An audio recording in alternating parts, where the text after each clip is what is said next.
Hey, what's going on, everybody? This is Jeff, just sitting on my back deck this morning. Just got back home from going to the gym with the boys. I try to do that with them every morning. Take care of yourself today. If you haven't got to the gym, you need to go. I've been doing it since I was 16, and it helps me maintain my girlish figure. So get in the gym if you're not doing it. It's good for you. That was just a free point. I wanted to share a little devotional with all of you guys this morning, just about storms. We went through a storm this week, probably one of the biggest that I've ever seen in my time. It was really an interesting storm. It wasn't like a tornado.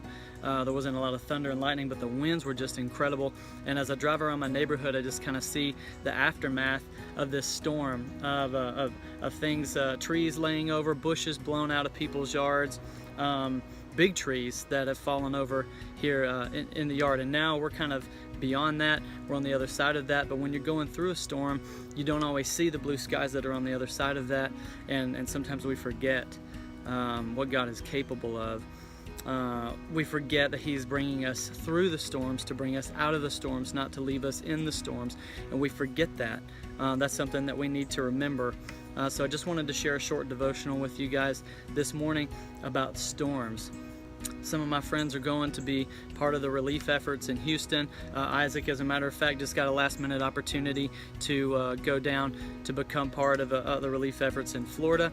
So I think he might be departing here in the next day or so to go with some friends from a youth group south of Atlanta to go and do that. So a lot of opportunities come up in the midst of storms. All of us go through storms in life. If we learn to look at the storms the proper way and to see God's purpose in them, there are a lot of good things that can come out of storms. Yes, sometimes there is loss, sometimes catastrophic loss, but on the other side of that, there's an opportunity to rebuild, to restart. There's opportunities in the storm to see who God really is. There's opportunities for the miraculous. There's reports of the miraculous. Sometimes miraculous things would never happen or ever even be necessary if there weren't storms, if there weren't hard times that we walk through together. We wouldn't have to trust God. And a lot of us want a Christianity where we don't have to trust God. A lot of us want a walk with God. We're like, God, we want you to bless us to the point that we don't need you anymore. And I can tell you from many years, I'm 41 now, and I've walked with God since I was about 4 or 5 years old. And I can tell you that God will never design a life for us where we don't need Him anymore. He's never going to design a life for us where we can live life outside the parameters of His presence or without His help, because that's not a life of faith. And even though it stinks, and especially us, here in America, we like the comfortable lifestyle, and we're all about pursuing that. But God requires us to stay sharp. He requires us to stay needy. He requires us to stay insufficient, so that we can live on the bleeding edge of what He's wanting to do in the world. And that's why He has us where He has us right now, guys, with Emerge Ministries. That's why He has us right now going after some of the loneliest of the lonely, some of the most rejected of society. They're rejected by the world. They're rejected by the church. The church doesn't understand them. The world doesn't know what to do with them. And so we're going after people who are addicted. And some of us are going through personal storms right now.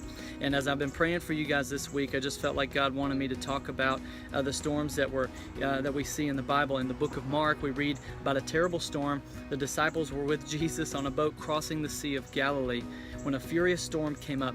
The disciples, among them, some were seasoned fishermen, and they were afraid for their lives. These weren't guys who had never seen a storm before. They had seen plenty of storms. They had weathered a lot of stuff because they made their living on the sea. So they had seen storms before, but because of the size of this storm, they feared for their lives. Did God not care about them? Weren't they handpicked by Jesus? And weren't they the ones who He chose to be closest to Him? You think the closer you get to God, the easier your life gets, and we think about this life of ease being with God. But honestly, the closer you get to God, the more turbulent it can become. Weren't they obeying Jesus when He told them to go over to the other side? So a lot of people think you go through storms because of disobedience, and sometimes you don't do anything wrong and a storm comes. Why am I going through these things if I'm doing everything quote unquote right? Why am I going through this? And let me tell you guys that no one is exempt from the storms of life. But just as the disciples who initially feared the storm later came to revere Christ more, so the storms we face can bring us to a deeper knowledge of God. Who is this, the disciples pondered? Even the wind and the waves obey Him. Through our trials, we can learn that no storm is big enough to prevent God from accomplishing His will. While we may not understand why God allows trials to enter our lives, we thank Him that through them we can come to know who He is better. We live to serve Him because He has preserved our lives. 1 Peter 1, 6 and 7 says, "You may have had to suffer grief in all kinds of trials. These come so that the proven genuineness of your faith may result in praise, glory, and honor when Jesus Christ is revealed in you." So no matter what you're going through today, give it to Him.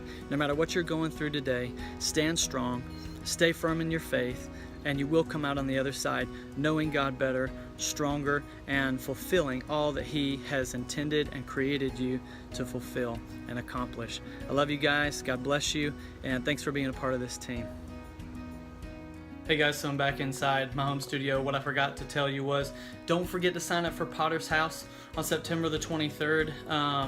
Check our website, emergeonline.net, for all the details. Go sign up today if you haven't signed up already. Some of you are playing in the worship band. The rest of you who are not musically inclined can go with us to pray over the guys, just hang out with them. They will appreciate it a lot. It really, really makes an impact on them. Having visitors, especially having visitors that are filled with the Holy Spirit, that care about them, that want to disciple them, and not just go and kind of check a mark in the box and say, hey, I did my good deed this month. But I know that each and every one of you really care about these guys that we go and minister to. So please go today and sign up on the website, emergeonline.net. Go to our outreach page and sign up for the events that we have coming up. Each and every one of you is an integral part of that. I love you guys, and have a great day.